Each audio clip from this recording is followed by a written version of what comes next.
Hey everyone, welcome back to my channel. I am going to be setting up my Paycheck 1 for the month of December. So in my last video, I put together my December budget. So this is the full budget, excluding my paycheck, which is something I just don't include.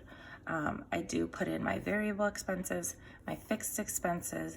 And so then from this budget, I kind of look at what I'm getting paid, decide which bills have to get paid in the first half of the month, which is why I utilize the December monthly spread. And then I see what I can do for half of these expenses, like groceries, eating out. And then things like my student loans, I see how much of that I can pay with my first paycheck versus my second, and so on and so forth. So let's get into this first paycheck.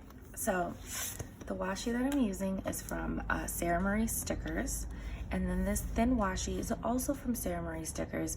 However, she typically has like the script on them, but I was trying to be a little more frugal and I needed certain things to, I don't know, actually I did not need them to look a certain way. I was just trying to be a little more frugal. So I got blank strips and then I just kind of wrote in everything. So yeah, that's kind of why I did what I did. So again, here's my income types. We've got rollover, my stepdad Eamon, James, my paycheck, and then other. And so what I do first is I pre-plan in my iPad. I have the Budget Moms Budget by Paycheck workbook.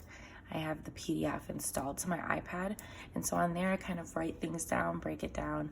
And that's where I'll like actually have my income written before I put it in here, like my paychecks, and then cover it up. And so, yeah, this is kind of pretty set up right now just because I figured since I was writing things in, I wanted to play with it a little more and kind of make sure that it was looking the way that I liked it. So let me get my iPad over here for reference. Okay. So my estimated rollover is $650. So let's zoom on in. I can't. Here, is that light better? I don't know. The light's been kind of shitty around here lately. Okay, sorry about that. Yeah, so my rollover income is estimated at $650. What this is half of my rent. So in November, I saved half of December. So for December, I'm saving half of January. So basically, it's kind of like a $650 buffer that I always keep that gets put towards rent each month, if that makes sense. But as I was saying, I cannot believe it's December already. It's really like insane.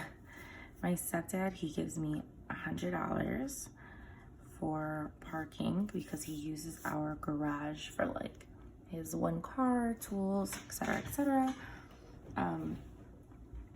For James, I estimated $300. And I don't include my paycheck, and I'm not expecting any other income.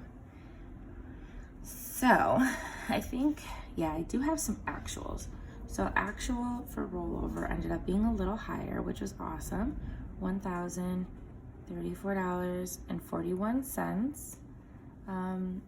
Eamon did give me $100. James ended up giving me $400. And then paycheck is blank. And other is, as of now, not much. Sorry, it's also like 5 in the morning and I have jury duty. So I'm not even going to work today. Today's actually Wednesday, the 4th. Yeah, I'm not going into work. Instead, I have jury duty at like 9 a.m. Okay. So, looking over here at my variable expenses, we've got student loans. So something I am able to do with this paycheck is pay the full $800 towards my student loans, which I'm super excited about because then anything in like the next paycheck or leftover is just going to be additional. So I'm going to write student loans.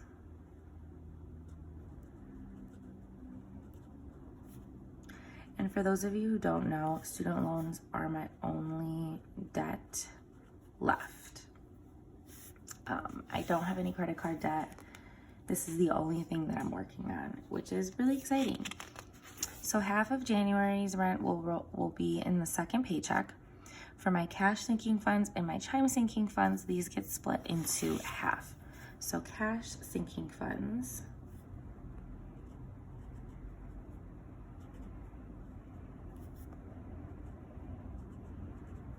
I just write cash asset funds because I don't have a lot of space. So for cash sinking funds, I'm budgeting $215. And then for chime sinking funds, I am doing $100. So the reason why I have two, both cash and chime, is because cash ones are for things that are happening like right now, like Christmas, you know, so I'm going to a lot of different stores. I just have the cash on me, whatever. Whereas chime for me is things like vacation, things like my son's swim lessons, car maintenance, things that like I might not always have the cash on me. I might not always have the cash on me for like car maintenance, right? Like I don't just carry that with me in case something were to happen. So it's good to have that money on a card that I can use instantly in case there was an accident or something like that. Vacation, because you don't purchase flights or hotels with cash, and I'm not gonna swap that from, you know, there's no point in saving it cash for me and then putting it back on my card. And then same thing with Amari Swim, like I pay that online, so I just put that money on a card and call it a day. That's kind of why I have the two split up. So then looking back here is when I get into my variable expenses like groceries, eating out, my son, gas, household, myself. Then I have two things on here that are Christmas cards and Christmas tree. So those are also going to be a part of this budget. So I'm going to just list all of those out and we'll go back in and budget them. So we have groceries. We have eating out, which I feel like we're gonna end up being over in eating out because, I don't know, just we've been on the go a little more this month. And it's only the 4th. Amari, I do have a separate category than groceries because for him, it's like specific things geared towards him. So it could be diapers, it could be wipes, his milk, so on and so forth. And then I could break it down into groceries and household. I just haven't gotten to that point yet. I prefer to have it separated so I can just see how much is going towards him specifically. Then we have gas, household, things like toilet paper, cleaning supplies, that sort of thing. And then I have me. I have Christmas tree. So I put tree or cards first. I like to keep it consistent. Christmas cards. Sorry, my camera cut out, so I'm not sure yet where we left off. But all of these are literally halves of these categories here. And then, yeah, that's pretty much it. My Christmas cards, I'm budgeting $100. And then for Christmas tree, I budgeted $60. So then I'll fill in the actual as they happen, and then if I was over or under in these categories. Then I do this for both Paycheck 1 and Paycheck 2. Then I add them up, and then I fill in my December budget. And it might seem like a lot of work to some people, but this is what really holds me accountable, and I feel like it takes a lot of work to get yourself debt free. For my fixed expenses, these are like my bills, anything that has like a solid amount every single month. So for that, we have rent. We have Patreon. I am a patron of Cindy Gunter-Baldo. Apple storage. These are basically any bills that happen before my second paycheck.